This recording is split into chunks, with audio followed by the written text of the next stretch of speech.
Hello, everyone, and welcome back to the Father Son Packers podcast, your source for Packers news, notes, and analysis. My name is Tommy, and I'm joined once again by my co-host, my dad, Matt. Dad, how are you doing? I'm doing all right. It's Packers Eve, as it were, Thanksgiving Eve. Yep. Exciting times lie ahead, hopefully. We'll see. We'll see. Hopefully, exciting. Could be good or bad. Dad, the plus is, so as we already said, we are here. Wednesday night is when we're recording this, so hopefully you'll have a chance Thursday morning before the game to give this a listen really quick. We are here to preview tomorrow, Thanksgiving's game, Packers-Lions. The good news is, Dad, Packers win. You get to celebrate by just stuffing yourself with food. Packers lose. You get to drown your sorrows by just stuffing yourself with food. We got a bit of a win-win. You could go. Yeah, right. You could go to a turkey coma. If the Packers lose and forget about it for a little while. Forget about it. Just keep bringing me pie until I'm not upset about the game anymore if they lose. Keep bringing me celebratory pie if they win. But this is what's going on. Packers are playing the Lions tomorrow morning or afternoon, wherever you end up residing, depending on time zones. Rematch of their Thursday night game from earlier in the year where the Lions... How often do teams have two Thursday night meetings in the same year? Not often, I would imagine. But this is going to be another... That was a very peculiar scheduling quirk. Yes, definitely a peculiar scheduling quirk, we will say. And definitely a chance for revenge for the Packers, although it's going to be tough in this one. But we'll be previewing everything coming up. But before we do, just a couple pieces of, some line items to read off. If you like what you heard here today, come give us a follow on Twitter at FatherSonPacker. We tweet out articles we find interesting, pieces of Packers news, pieces of Packers video analysis, stats we find interesting whenever we have new episodes, et cetera, et cetera. And then you could also subscribe to us on your podcast platform of choice, whether that's Apple Podcasts, Google Podcasts, Spotify. We even put all our episodes out on YouTube as well. If you subscribe to us there, it would really help our numbers, and so we would really appreciate it. But Dad, before we get into talking about this game against the Lions upcoming tomorrow, let's go over some notes and some news, because it's not all good in Titletown right now. Busy wire for the Packers. Yes, these last few days.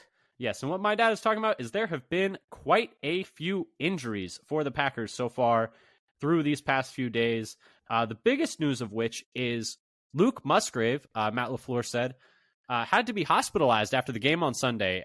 It turns out, according to reporting by Ryan Wood, that he has a lacerated kidney, which who knows how long that's going to take. He has been placed on IR now, so he's going to have to miss at least 4 weeks.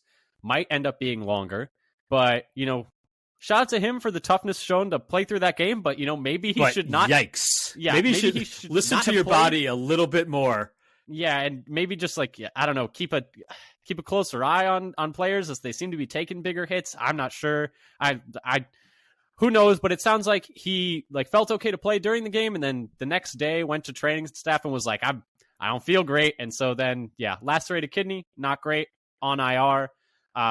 Beyond that, Emmanuel Wilson was also placed on IR with that shoulder dislocation that he had. He's going to miss at least 4 games. To fill some of those spots, wide receiver Bo Melton and running back James Robinson both signed to the 53 off the practice squad, and Patrick Taylor was brought back from the Patriots practice squad and signed to the 53 as well. So, did you see some of the reporting on how that went down, where his agent was trying to call him, but he didn't have his phone on him or something, and so then he called, I think, his wife next to him and said, "Hey," and she was like, "Hey, we're going back to Green Bay." He's like, he was, because the Patriots during halftime of the Packers game, he was already getting a call. Well, the Patriots were on bye, so he was just home watching the game, and he got a call at half, and they were like, "Yeah, we're going to need some running backs for this short week coming up." But, shout out to the Packers front office, working the lines though every single time. And then safeties, Benny Sapp and fullback Henry Pearson were elevated for this game specifically. Just, have some more bodies in that tight end room, as well as in the back end, and just for, I think, special teams purposes as well, what with them cutting Dallin Levitt after the last game. Dad, that is kind of more of a long-term injury report, but let's transition into the specific injury report for this game. MASH unit. It is not just those players that were put on IR that are going to be missing this game. The Packers are going to be without several other players in this one. Aaron Jones is going to be out in this one. He has a sprained MCL officially. He has had this before. I think three different sprained MCLs in his career. It's not expected that he is going to be out for the year. He has not been placed on IR, so hopefully that means they'll have him back within 3 to 4 games. But just something to keep an eye on because the Packers running back room is very thin, hence why they brought back James Robinson and Patrick Taylor. Yeah, him not going on IR for that knee injury is pretty shocking. Yeah, and that is at least a silver lining there for sure. Beyond that, Darnell Savage was designated to return, but he is going to be out for this game. They have not officially activated him yet. Dontavian Wicks is going to be questionable in this one with that concussion and knee injury combination there. He didn't participate in Monday or Tuesday. That was practice estimations, but he was technically a limited participant on Wednesday. I thought there was no way he was going to be able to clear concussion protocol in time, and he probably still won't be able to. But it seems like it's at least on the table now, which is some good news. It's surprising. Because there are very specific guidelines to how you go through these different steps. And there are a number of different ones to do if he actually had a concussion. And I think so there's a certain number of days it takes. Yeah. I'd be surprised if he actually has a concussion, if he has any chance of playing. Yeah, I'd be very surprised as well. One I forgot to mention, actually, Josiah DeGuara is doubtful for this one, hence why they elevated Henry Pearson to kind of take some of those snaps, I would imagine. Beyond that, Jair Alexander is questionable with a shoulder injury. He was limited or estimated as limited Monday, Tuesday, and Wednesday. Devondre Campbell was limited with a neck injury. DNP Monday, Tuesday estimated, but a full participant Wednesday estimated. Right. So questionable with being a full participant sounds like there's a decent chance he plays. Yeah, so there possibly at least some good news there. A.J. Dillon is questionable as well, limited each day. Although Tom Silverstein reported that it sounded like he expected to play tomorrow. So I've seen a few different tweets that he's expected to play tomorrow. We'll see. We had a false alarm of that last week about Jair playing before game time. Exactly. So sometimes things change at the last minute. He probably went out to work out in the pregame, and then was like, oh, nope, you're not going. We'll see. So we'll see. Hopefully, I have Dillon. Yeah, hopefully, because if not, they're going to be really behind the 8 ball at that running back position. And that was Dillon with a groin injury. Rudy Ford with a biceps injury is questionable, limited each day this week. And then that does it for the Packers side of the injury report. A lot of names also on there in terms of just having bumps and bruises, but not officially listed on the injury report. We've retweeted that out on our Twitter. Once again, that's @FatherSonPacker if you want to go look at it in its entirety. Beyond that, for the Lions, they just have one player on the injury report, and that is Jonah Jackson, their starting left guard, with a wrist injury, is going to be out. Dad, my reaction to this injury report is, running back and tight end room have been completely decimated. And then, beyond that, it could have been worse, I guess, but those two rooms in particular are in a really bad shape.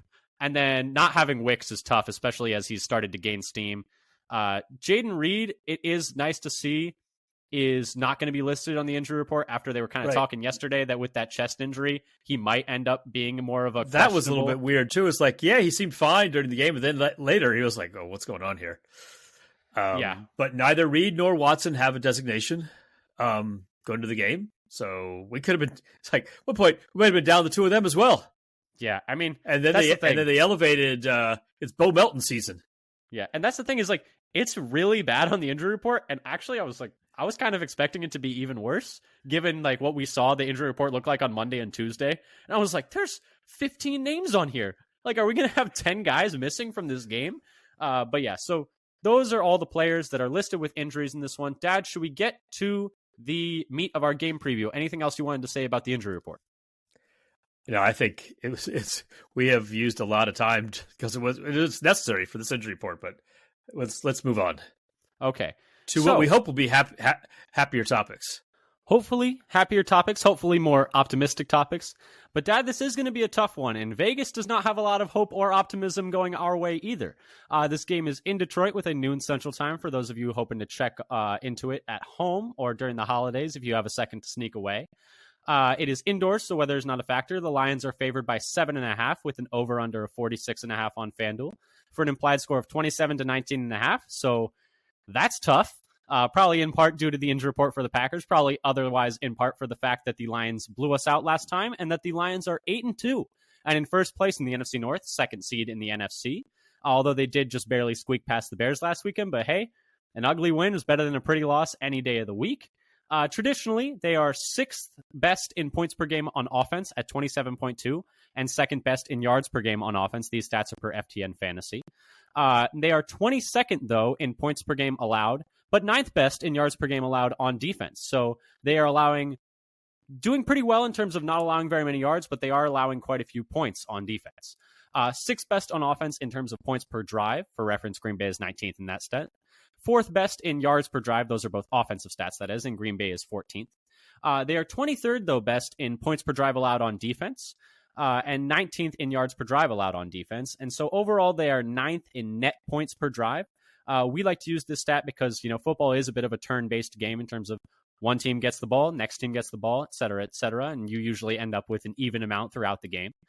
For reference, Green Bay is 15th in net points per drive, so that is one offensive drive and one defensive drive. How many points do you net per those pairings? By DVOA, which takes into account opponent, this is also per FTN Fantasy, the Lions are 10th in defense, 12th against the pass, and 8th against the run. And the Lions are 5th in offense, 7th in passing, and 4th in rushing. A very well-balanced team that's seemingly pretty good at everything. I know we all remember from the last time that we played against them, they kind of carved us up every which way they could. And then they are 14th in special teams. Green Bay, by the way, for those of you keeping track at home, has fallen all the way to 31st. So not great. If you actually drew a graph of their movement in the rankings, special teams, they'll be I don't know what league they'd be in a couple of weeks at the rate they're dropping. There's only one more spot to fall. Is all I'm going to say. There's only one more spot for them to go down. Thankfully, there's no relegation. Yeah. For special teams. I mean, they would have been long relegated years ago if there was. So thankfully there is not. Although not thankfully for the viewers at home who have to watch the Packers play special teams. But Dad, anything else in general, or should we move on to your favorite section where we each have to say something nice about the opponent? I'm going to throw it to you. You can either say something general and then say something nice, or you can just get it over with. Which are you going for? So I decided to look at the Lions offense. And their run game is really good. Their offensive line leads the league in adjusted line yards per DVOA at FTN Fantasy. And they are second in run blocking grade as a unit by PFF. And could you remind the listeners, adjusted line yards is? So that's the amount of the run that the offensive line is responsible for. I think it's up to 4 yards or something. So the first part of the run, basically they give that credit to the offensive line. And then the yards downfield are given more to the running back. Basically, if you get through the hole and through the first level of the defense, that's really on the offensive line and not the running back. So and then PFF is kind of an amalgamation of the performances of the individual grades of all the individual players at each play. And then DVOA is adjusted for strength of opponent as well. Yeah, their running game is vicious. They've got a real two-headed attack. I mean, we saw just last time that these two teams played, David Montgomery completely took the Packers to school in that game, rushing for 121 yards on 32 carries. Not a whole lot of efficiency, but 3 touchdowns along with that. The efficiency doesn't look great. It's only 3.8 yards per carry. But if you watch that game, you're like, man, this guy's doing whatever he wants out there. And yeah, their running game is scary. They have started incorporating Jahmyr Gibbs even more in this offense. It's tough. It's going to be tough to stop. And just looking at some of those basic numbers, among running backs with at least 40 carries, Gibbs is 4th in the league right now in 5.2 yards per carry. And Montgomery said he wasn't very efficient against us in terms of yards per carries, but over the season, he's 8th at 4.9 yards per carry. And they are also 9th in 11th in yards after contact per attempt. That's from PFF. Yeah. And looking at some of the opponent adjusted metrics, Gibbs and Montgomery, in sort of a counting stat, are 9th and 10th in defense adjusted yards above replacement. That's at FTN Fantasy for running back rushing. And 6th and 16th in DVOA, which is more of an efficiency metric on a play-by-play basis among running backs with at least 30 carries. So their offensive line has been really good at run blocking, blasting people off the line, and the running backs have been really good at getting yards after contact as well. And so none of that sounds good. And that's not a good matchup for us. They're essentially very good at the thing that we are not very good at. We've all seen the Packers' run defense struggle recently. They did not do very well against the Steelers 2 weeks ago. They did a little bit better against the Chargers last week, but we all know it's kind of a ticking time bomb with this run defense that, the thing is, they could string together 4 or 5 good performances in a row, and they do. But I'll never be surprised when the one game comes around where it's like the other team just decides to thoroughly commit to the run and will just run and run and run and run. And I feel like the only times that and really... I knew it was an illusion. Just that one day they would just kick me right in the ass. Yep, exactly. Which is when Harry met Sally, for those of you keeping track of references at home. But Ted, the positive that I had in terms of playing nice with the Lions and saying something nice about them is their offensive line is very good. And these stats are per PFF. You already mentioned how well they graded out adjusted line yards in terms of run blocking. The run blocking stat that I went with is just pure yards before contact per attempt on running back carries specifically. As a team, they have the 10th highest yards before contact. I just kind of was inferring, if a player is getting a good amount of yards before they're touched, offensive line has to be doing something right. They have allowed the second fewest sacks in the league with just 7. These are, specifically allowed sacks. So sacks attributable to individual offensive linemen. So not necessarily sacks from blitzing corners, et cetera, et cetera. These are just sacks that are attributable to the offensive line. This is per PFF. So that might be where some discrepancy is in total sacks taken by Goff on the year. And then as a team, they have allowed the 10th lowest pressure rate. And so that's number of pressures divided by total number of pass blocking snaps. So very strong team, pass blocking, very strong team, run blocking, really good offensive line. Like we said earlier, they're going to be missing their starting left guard, Jonah Jackson, in this one. But it's still tough, with Ragnow and Sewell. And it's just a very good unit. It's a very good unit. And they maul a lot of teams. Probably the best, maybe the best in the league this year. I'd still take the Eagles, but certainly in the conversation for the best unit in the league. Dad, we're finally through it. We made it through the section that I know you were just gritting your teeth through. But Dad, let's go to the next section. The problem was there are too many.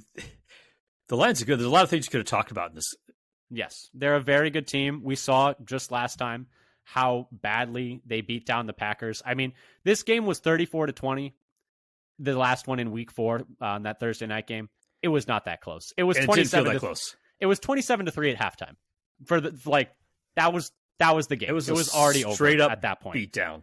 I mean, need I remind people that at one point it was 180 yards to 12 or something like that. At one point before the last drive of the first half. Or wasn't it like they had a whole bunch we were still negative or something like that? It was at bad. One point. I can't remember what it was. It was. I was being hyperbolic, but I might have been even underselling it. But it was like FBS national championship contender versus an early season D3 school kind of level of beatdown in the first half. I mean, I can read off the Packers' first drives if you'd like. We don't have this in our planning document, but I feel like I might as well read them off. First drive of the game, Packers, 4 plays, 0 yards, field goal because they got that interception. Then 3 plays, negative 11 yards, punt. Then 3 plays, 7 yards, punt. Then 1 play, 0 yards, interception. Then 3 plays, 3 yards, punt. Then 5 plays, 16 yards, punt. And then 4 plays, 17 yards, end of half. So we didn't get into positive yardage until drive 5? I believe with that negative 11 yards, it would have been 1, 2, 3, 4. Yeah, drive 6, they got to positive yardage. Drive 6 when we got to positive yardage. Yeah, drive Yippee. 6, they got to positive yardage. I was way too optimistic with drive 5. It cannot be worse than that, right? Right? I can't imagine could possibly have offensive performance worse than that. And I think the Lions defense was playing better back then than they have been lately. Well, Dad, we're going to get to that in a little bit, but let's go on to our normal, regularly scheduled programming and get away from this aside this tangent I was leading us After down. a little tangent. Now we're going to get back. Now we're going to get back on our regularly scheduled programming? Yes, but now that you've gone on your tangent? Where's my tangent? Oh, yeah, you never get a tangent. Ever. You've never taken a tangent during one of these recordings ever. But anyway, next section, I'm nervous about blank. Dad, what are you nervous about specifically with the Lions in terms of how they match up with the Packers? You could go right back to the running game. If you wanted I'm to, going right. I'm going to be hitting this well again. There's a lot of water in this well. It's not running dry for a while. their run game against our run D. So the Packers adjusted line yards on defense are 22nd in the league, going against Detroit's number 1 offensive line group in adjusted line yards. Just 2 weeks ago on offense, they completely destroyed the Chargers. Yeah. Run they moved defense. The Chargers all day. Just blew them off the line. And then we played them and we struggled to get anything done in offense in the run game. By PFF, their run offense is 6th and our run D is 17th. In the interior, Ragnow and I forget what of their guards. Well, if it's Glasgow, it matters. If it's Jackson, it doesn't, because Jackson will not be playing. It's Glasgow. It's Glasgow. Okay. They're both playing really well. Have high level run blocking grades in the low 80s or high 70s, while the Packers' interior D line are all barely above average or below average in run defense. Slayton is the best in run defense PFF grade at 61.3, so that's just a tiny sliver above average. And the average depth of tackle for our defensive linemen for the Packers, the best on the team, is 30th in the league for D linemen, with I think at least like 20% of the snaps. So our best run defense would basically account as like the third worst team's best. They're 30th out of 32 teams. And our linebackers are not doing too great in that metric either in terms of depth of tackle. Our best is Walker at 31st, and then our next two best are like McDuffie at 58th and Campbell at 77th out of linebackers. Yeah. So we're tackling downfield for our D line, and we're tackling downfield more than most teams for our linebackers. Yeah. So none of those things bode well. I didn't have the heart to go through and figure out where our safeties are tackling, because if you got to go that far downfield, it doesn't matter anyway. And we have safeties playing who have not been playing much, so you probably wouldn't really even have a very big sample size for the guys that are out there. For me, the thing that I was nervous about, I 100% agree about their run offense versus our run defense. It was a big reason they lost the first game, was that the Lions could just run at will almost entirely all over the defense. Another reason that they beat us up the first time is what I'm nervous about, is their defensive line. Oh yeah, I was tempted to put this one in too, but I saw you like, you were all over that one. Their defensive line in the last game pantsed the Packers' offensive line, and this is with the caveat that Elton Jenkins was not playing in that game. It was Royce Newman instead. John Runyon turned his ankle in like the second drive of the game and was like limping and hobbling around out there. Zach Tom came into the game questionable with a knee injury and clearly didn't look 100%. So that's with all those caveats.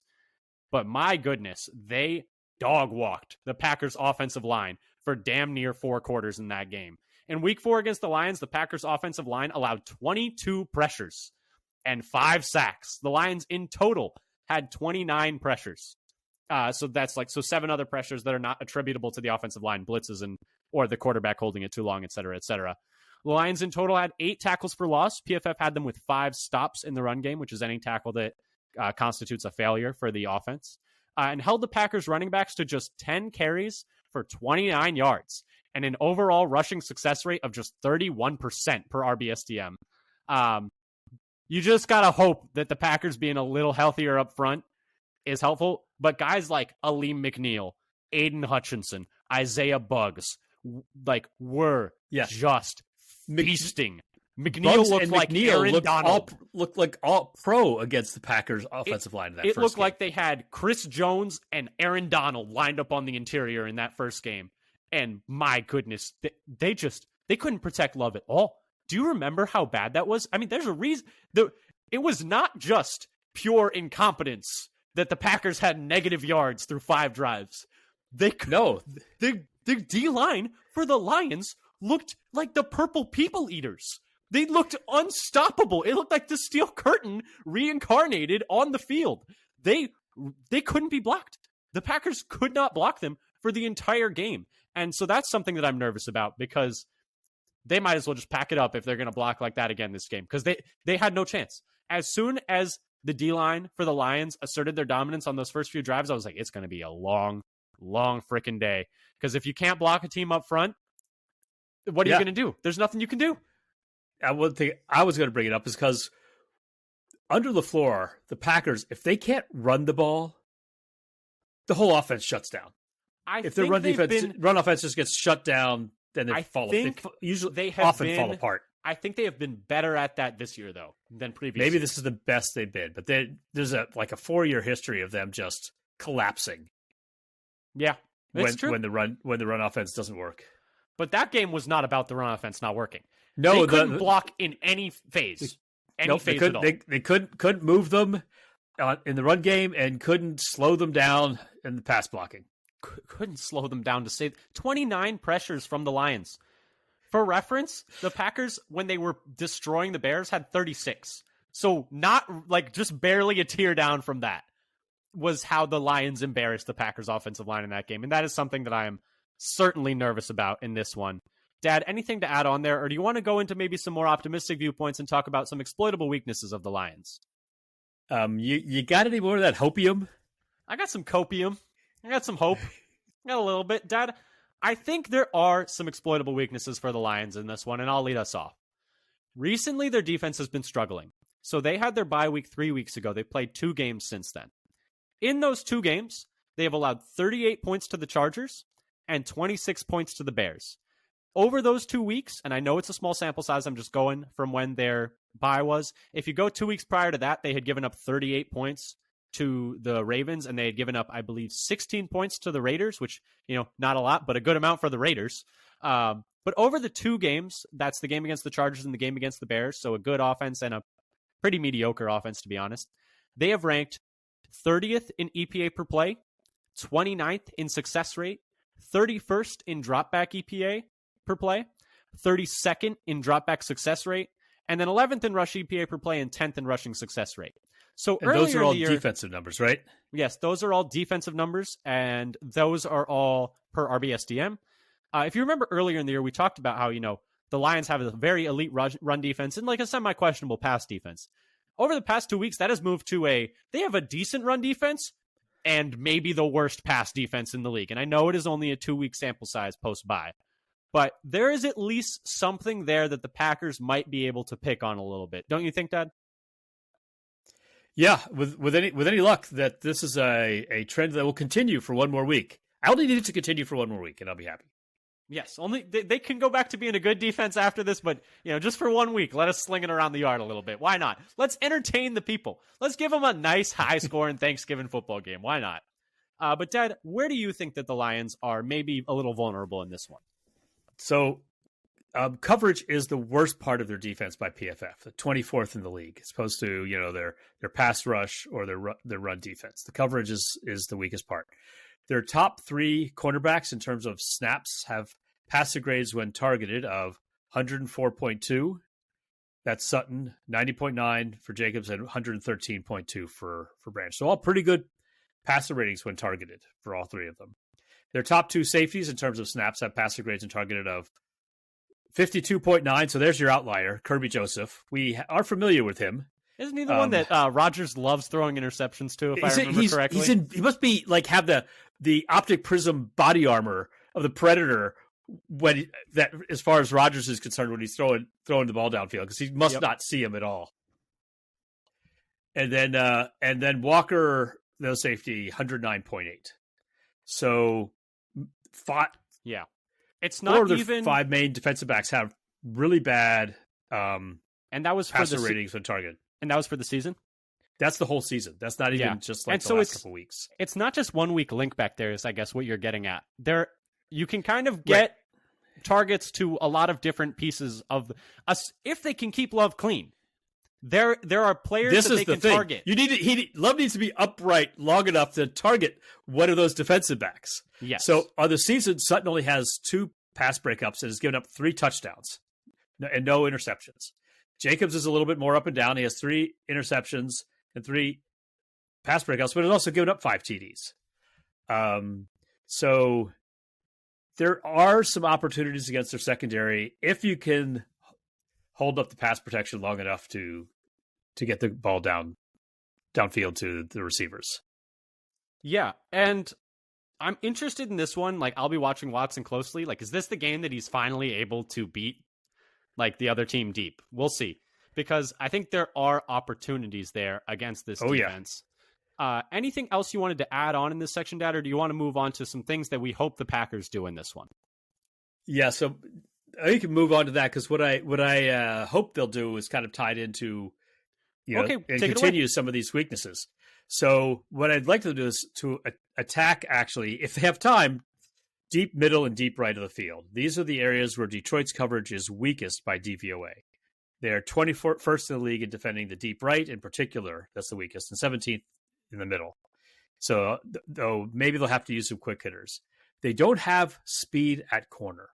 Their 3 starting cornerbacks have 40 times of 4.52, 4.53, and 4.58. So there should be opportunities for guys like Reed and Watson, is what you're saying. Right.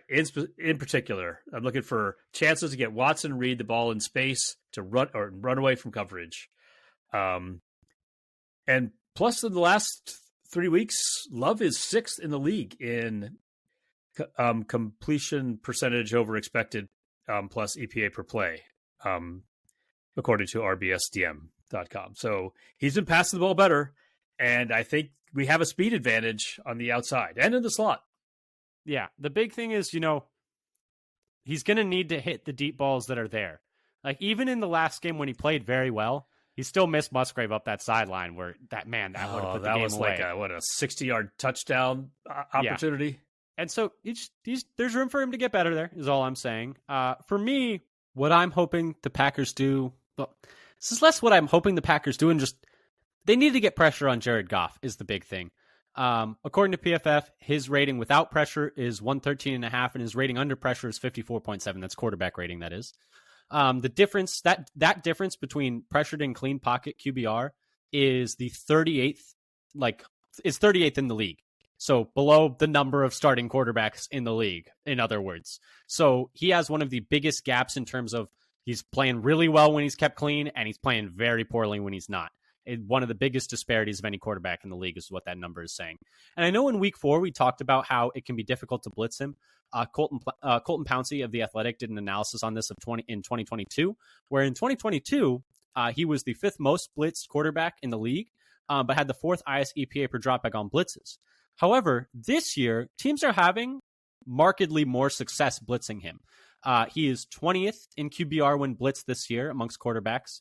And that rating drop from unpressured to blitzed, so not unpressured to pressure, but unpressured to blitz specifically, is 3rd highest gap in the league. So 3rd worst, ahead of only Will Levis and Tommy DeVito. So not great company to be in. So blitzing this year seems to be working quite a bit more than it had previously. So I know we talked about in week 4, you have to pressure him with 4. This year, it seems like whether it's changes in their offensive personnel, changes in their offensive system, just changes in how Goff is playing, they might be able to feel a little bit more comfortable sending some extra guys. And given the fact that whatever they were trying on defense last time didn't seem to work very well, couldn't hurt to try some different things. Wouldn't you say, Dad? Yeah, well, I think we almost can we force them to pass? That's going to be the other question. It doesn't matter if we're going to be able to pressure them really effectively if we never get the opportunity because they're just running it down our throats all the time. And that's part of the big thing is they need to start this game faster than they did last game because the Lions are a team that it's hard to fall behind on the Lions. Like not in terms of it's difficult to do, but I think it's something the Packers could achieve. Yes, I think they showed it last game. Could find a way to fall behind on the Lions. No, they're a difficult team to fall behind and come back on because they're just so adept at holding the ball. And we saw that last time. The Packers barely touched the ball. I mean, often, they had drives. It's just they just didn't do anything with the ball, and then the Lions would hold it for 10 minutes. But no, the Packers need to find a way to pressure Goff. And the only way they're going to find a way to pressure Goff is if they make the Lions pass. And the only way they're going to do that is by not just punting 8 straight possessions to start the game again, or punt if they're lucky. I guess it was how it felt in the last game. I suppose they got a punt off. Yeah, they had 4 punts, interception, and a field goal after gaining 0 yards in the last game. Yeah, so it couldn't be worse to start, right? But anyway, Dad, those are the things that we kind of hope that the Packers do. Do you want to transition to our kind of my guys almost? This is our don't take your eye off that guy. These are players that we either think will have a good game or that their performance will swing the game one way or another. So it's they need to play well for the Packers to win, or if they play poorly, the Packers are going to be in deep trouble. Dad, who did you have for in this one? So I picked Zach Tom. In the last game, he was playing with a knee injury. And the Lions had, as you mentioned, 29 pressures, including 5 sacks. And Tom gave up 6 of those pressures. Over the 6 games since that game, he's only given up 13 total pressures. So, barely more than 2 a game as opposed to 6. For the Green Bay offense to have a chance, the O-line has to hold up better than last time. And Tom could have it's reasonable, actually, to think he's going to have an enormous improvement over the last time just based on his health. Yeah, and for just the reminder listeners, he was questionable going into that game with a knee injury in that one. We might have already said it, but I just wanted to retack it on there. Yeah, and for the season, Love is only pressured at the 36th highest rate in the league, so he's one of the least pressured quarterbacks in the league. Yeah, so although the Packers are coming off of 2 games back-to-back where they've allowed 13 pressures a game, which are both tied for third most pressures allowed for the Packers. We talked about this in our Chargers postgame. They gave up 13 pressures to the Steelers and then 13 pressures to the Chargers. Not ideal. Or 14 it might have been, actually, now that I think about it. But either way, the fact that they're coming off of two poor pass blocking games and going against a team that they had their second worst pass blocking game against, it's not feeling great. Trending the wrong way doesn't exactly give you warm especially against a team that just kind of embarrassed you last time up front. Like, there's no 2 ways about it. For me, though, Dad, anything else you want to add on Tom? Because I also had an offensive lineman for the Packers that I'm keeping an eye on. Yeah, so you're grasping at that same pile of straws. Yeah, I'm looking at Runyon in this one. He was really, really poor against Detroit last time. Like we said, he kind of hurt his ankle early in the game and played through it. So shout out to him for playing through it. But last time he allowed 5 pressures, a hit, and a sack. Overall this year, he has really struggled. Andy Herman says that he has him as his lowest graded lineman or lowest graded player, I think. It's just mostly mostly below average grades per PFF, just 1 or 2 games in the yellow or green. Has never been a very good run blocker, but it seems like it's worse than ever this year. Is it crazy, Dad, to say he's been their worst offensive lineman this year? I can't tell if Myers is playing better or if Runyon is playing so poorly that Runyon is now the worst. I actually feel like Myers has been playing okay. He has not been playing. It's not crazy to say he's been performing the worst of all of their offensive linemen, and he's had his worst run blocking grade of his career, his second worst pass blocking grade of his career besides his rookie year. And I was just wondering about how he's trending since that sort of the injury he got during the Lions game, but it's been up and down. He'll have good performance and a bad, a good, a bad, a good. Hey, he's and a bad, so he's due for a good. He's due for a good is what you're saying. But where do you stand on this Sean Rhyan should start over John Runyon discussion? I want to see it because I think it's worth exploring to see where Ryan is. To me, and he's been in 2 drives and we got a touchdown in both of them. It's true. And they've ran the ball well in both of those drives that he's been in. To me, it's the same logic for starting Walker over Nyman. I think Nyman is better right now, but the argument for Walker is he's under contract next year and Nyman won't be. Runyon is a free agent next year, this offseason. They're probably not going to bring him back with how he's played this year. Ryan is going to be on the roster, or at least going to be under contract. Let's just see what we have with him. Unless he is so bad to the point at which the rest of the offense is getting so derailed that you can't evaluate anyone, I don't see the harm in playing Ryan. And the 2 drives that he's played, he hasn't looked bad. So I don't see what the harm is in, giving him some run. But Dad, let's move on to our overtime where we kind of just talk about some things that we haven't had a chance to discuss yet. What did you have in this one? Things that kind of just didn't fall into our normal bracketed discussion topics. Go ahead. So just kind of weirdo stat. The Lions haven't won on Thanksgiving since 2016 with an average score of losing 27 to 7. Yeah. Well, let's I will choose to believe that it's a trend of an average score of losing 27 to 17. So a meaningless stat that we hope will continue. Why not? But more seriously, what's kind of interesting, the Lions have the 3rd worst red zone scoring defense, only better than Carolina and Chicago at keeping teams out of the end zone. So that's success at keeping teams from scoring a touchdown per teamrankings.com. And that's, I think, part of what we said. There's a little discrepancy between how many yards they're giving up on defense versus how many points they're giving up on defense, because their red zone defense has not been so good. Now, unfortunately, Green Bay's 27th in the league in red zone offense, as they've been, I think, falling as the year's gone on. And it's funny because they started off like pretty well. And and in the last 3 weeks, they're second to last. I think they're only ahead of, I forget, it's like the Jets or the Giants or somebody in red zone offense. So somebody's getting a get right game in the red zone. We'll see. We'll see. But for that to happen, for the Packers have to get in the red zone. Yeah, exactly. That's the thing is that was not a problem against the Lions or that was not the problem against the Lions last time. Wouldn't have even been a top 5 problem. It was an irrelevant problem. Exactly. Well, the number does not exist for how they did in the red zone. They made it to the red zone maybe once or twice eventually, but for a while when they were falling behind so badly, that the red zone success was not foreign relevant. concept. The red zone was a foreign concept for them. For me though, Dad, the player that we did not get to discuss that I wanted to talk about is Amon-Ra St. Brown. He was almost in my nervous section. He was almost in my say nice things about the Lions section. This guy is averaging 99.8 yards per game. 6th in the league on almost 11 targets per game. Interestingly, the game in week 4, the Packers held him to his season low, held him to 56 yards. Held. Yeah. The thing is, maybe, does it have anything to do with the fact the Lions didn't have to pass at all? Maybe. But it was the season low for him, so at least there's that. He has had 100 yards in 4 of his last 5 games. So, bit of a heater right now for him. Bit of a heater on the season right now for him, to be honest. And so those stats are per Pro Football Reference, and then this one is per NFL ELO. These ones are that is. He has the 6th highest target share in the league. He has the 8th highest third down target share in the league. He has the 2nd highest red zone target share in the league, and he is 7th in expected points added per game. So super high usage, is contributing a lot in every game.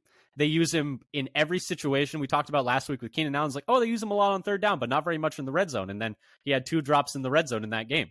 Not such luck with Amon-Ra St. Brown in this one. Is he situationally all the time, passing game all the time. They hardly throw to anyone else besides him, the running backs in Laporta.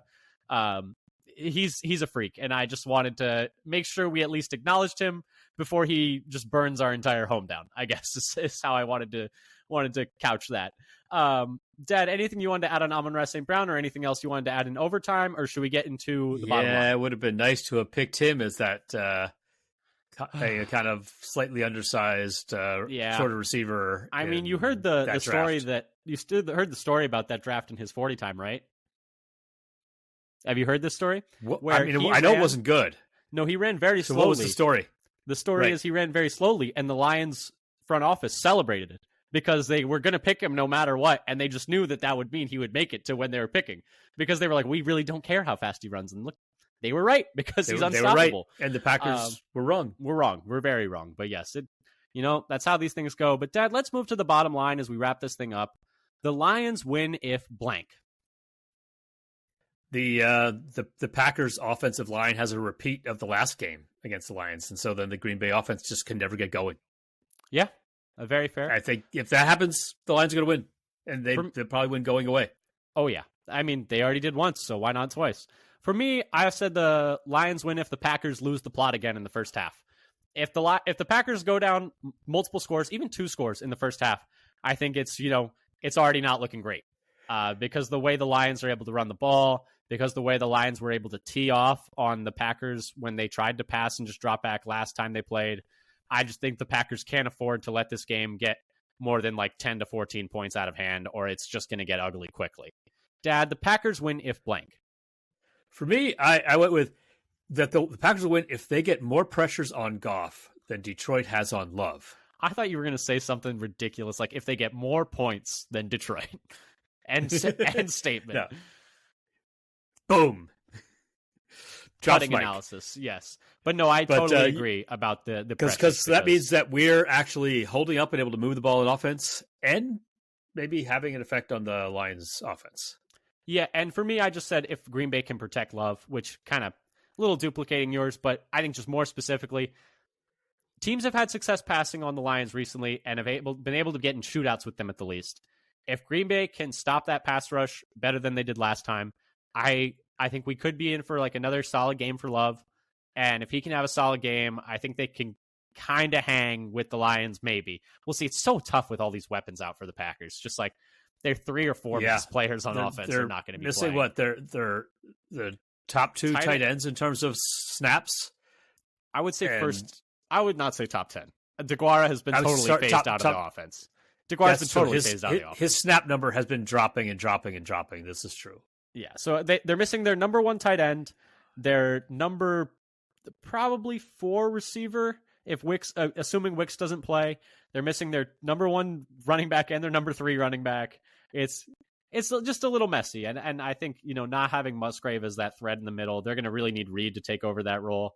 But Dad, score predictions. Let's wrap this thing up. What do you got? So, well, I have Detroit winning. I'm going 27-21. I unfortunately also have Detroit winning. I have it Detroit 30, Green Bay 13. I don't think it's going to be a very fun game. Yikes! To be honest, I think it's going to be bad again. Just so many injuries for Green Bay. If Green Bay was healthier, I would say they have a good shot. But I honestly think if Green Bay was healthier in this game, then I would pick Green Bay to maybe win by like a couple. But just the lack of weapons, the way that Detroit beat them last time, the fact that even the players that they have playing aren't healthy, are like they're playing hurt, like half the roster is hurt or playing hurt. I just think it's going to be too much to handle for the Packers in this one, unfortunately. I hope I'm wrong, but I think it's the thing that gives me a little bit of hope is that the Bears almost beat them last week. That's the problem, though. They got their wake up call last week, and so they're not going to come into this game like toned down. They're going to be like, wow, we got to step up our game. We almost just lost to the Bears. Like that was the wake up call. The Bears woke them up just to play against us. Thankfully, thank you, Chicago. Just in time. Oh, that could be. But yeah, I just think Lions are a better team than the Packers right now. But fingers crossed, the Packers can pull it out. We'll see. Like we said earlier, spread is 7.5 for the Lions. If you like what you heard here today, come give us a follow on Twitter at FatherSonPacker. We tweet out when we have new episodes, articles we find interesting, pieces of interesting stats, etc., etc., etc. Anything Titletown, you can find us there. Subscribe to us on your podcast platform of choice, whether that's Apple Podcasts, Spotify, Google Podcasts. We even put our episodes out on YouTube. Dad, the thing is, if the Packers win this game, 5-6, they're like right there at the edge of the playoffs. And they would have had a good win on their resume is like the other part. So I was just looking at this actually before we started, is that right now they're like have the 10th best odds of making the playoffs in the NFC at like 23% chance of making it into the playoffs. Number 1, how are they at 23%? Number 2, how is 23% 10th highest? How are there 9 teams with better than 20%? That doesn't sound right to me. That seems like some funky math is going on right now. Because there are a lot of teams with like 90-some percent. But in the NFC, there's 9 teams with better than a 23% chance of making the playoffs. That feels really high because that means the Rams. Both a New York Times article and an ESPN article. Interesting. I would not have put it at that high. That sounds suspicious to me. But anyway, thank you so much, listeners, for listening. Like we said, if the Packers win this one, could be very good. It's going to be a very tough matchup, though. Hopefully they can clean it up. Oh, we said 12 Central earlier. It is actually 11:30 Central, so 9:30 West Coast. Earliest game on the slate for Thanksgiving, so just keep your eyes peeled for that one. And thank you again for listening. Like they got that kickoff just a little bit earlier so you can get that game in before the feasting starts. They're doing it for the people, Dad. They're doing it for at least to the West Coast. Yes, exactly. But anyway, thank you again so much for listening. And until next time, go Pack Go. Go Pack Go.